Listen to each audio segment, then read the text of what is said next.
We are a produce wholesale distributor and receiver. We're the proverbial immigrant story. My grandfather came to Boston from a small town in Greece in 1900, and he started out with a pushcart, and he had oranges and peanuts on his pushcart. Those are the first two items. When the New England Produce Center and the Boston Market Terminal were built, and when the whole area of Commercial Street and Quincy Market in town were redeveloped.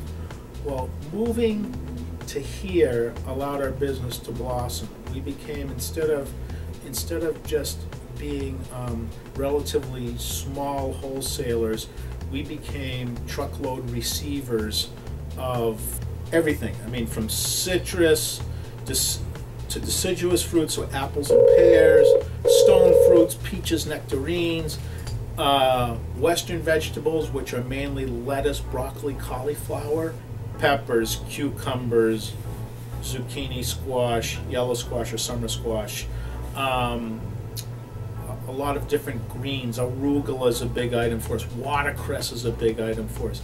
And all of those things have different temperature rooms that they need. Some of them need to be really cold, some which is just above freezing, say 34 degrees, lettuce. But it has to be a dry cold. Some of those things like watercress and arugula want a cold room, but it has to be a wet room.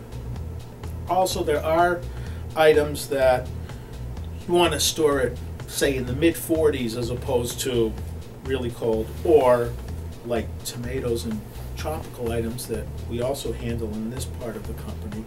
Mangoes, limes, avocados, all want to be in the upper 40s to low 50-degree range because they're either tropical or subtropical items.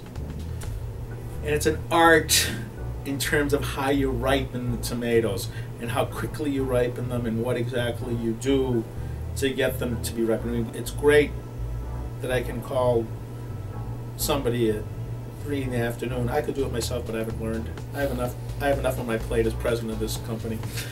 So I work with my nephew, who's our expert on these things, and I'll text him and say, hey, drop room 1 from 62 to 56 degrees, or raise it. I just found out I have a big order on Monday and I need to push the color along, and can do it from off-site, and it's a wonderful capability to have. My role is a food safety and security manager. Okay. So I'm responsible for temperature control, all of our HACCP control points, safety.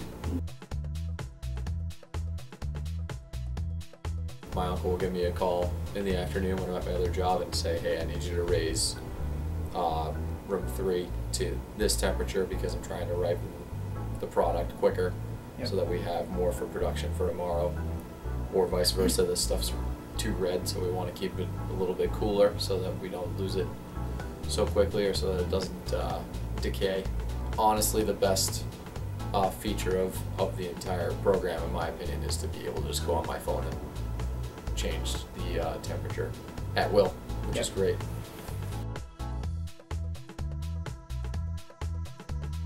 We're required by our third-party audit to check the temperatures in every cooler 3 times daily, and I do that at 6 in the morning, 9 a.m. and noon. Having everything listed right there makes it really easy. I can be doing 2 things at once. I can be making sales and checking temperatures at the same time if I need to, which is great. I get the emails within minutes of when the system detects a malfunction. I had an incident on July 4th, 2 years ago, where lightning struck one of the units on the roof. So that made for an interesting weekend for sure. But it was nice to know that the product was at risk because the units weren't working properly. So I had a cooler tech come down, obviously, and we were able to save the product. So that's been pretty invaluable. We gave you our electric bills and showed you what we were spending, and basically you calculated that you could save us some money, and we did it with only part of our company because we didn't want to make the investment if we weren't going to get the return. And it turned out that we did save basically what you said, 25 to 30% in that range on electricity. So we expanded, and we now have all of our places have NRM's equipment on it.